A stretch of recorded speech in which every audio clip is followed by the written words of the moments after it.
Magandang hapon po.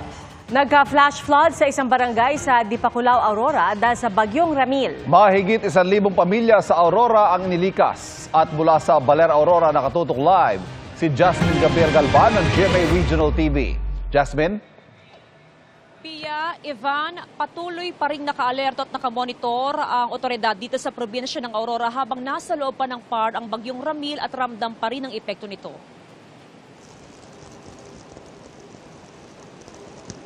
Habang ramdam ang bagyong Ramil sa Aurora, lumikas ang mga nakatira sa gilid ng ilog sa Barangay Ditali sa Dipakulaw sa takot na bahain ang kanilang bahay.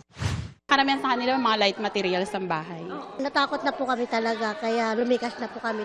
Malakas po ang ulan sa hangin po. Basang-basa nga ako nung lumikas ako kagabi. Mahigit 1,000 pamilya o halos 5,000 individual ang inilikas sa mga evacuation center sa Aurora. Mas ramdam itong umagang hagupit ng bagyo. Sa lakas ng ulan, nagka-flash flood sa Barangay Janid. Umapaw sa kalsada ang tubig mula sa bundok. Tuloy-tuloy ang clearing operation ay sinasagawa ng DPWH dito sa bahagi ng Barangay Janet sa bayan ng Dipakulaw. Dahil kasi sa malakas na buhos ng ulan ay nagkaroon ng flash flood at umapaw na yung tubig sa mismong kalsada.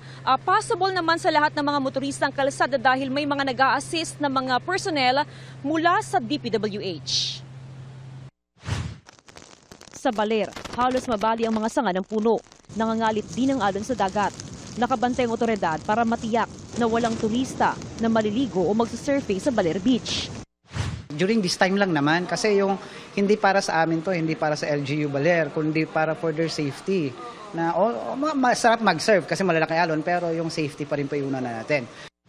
Binabantayan pa rin ang mga lugar sa tabing ilog dahil pa rin sa banta ng flash flood. Sa kasiguran, halos tangayin din ang hangin ng mga puno. Nag-zero visibility pa sa lugar sa lakas ng ulan.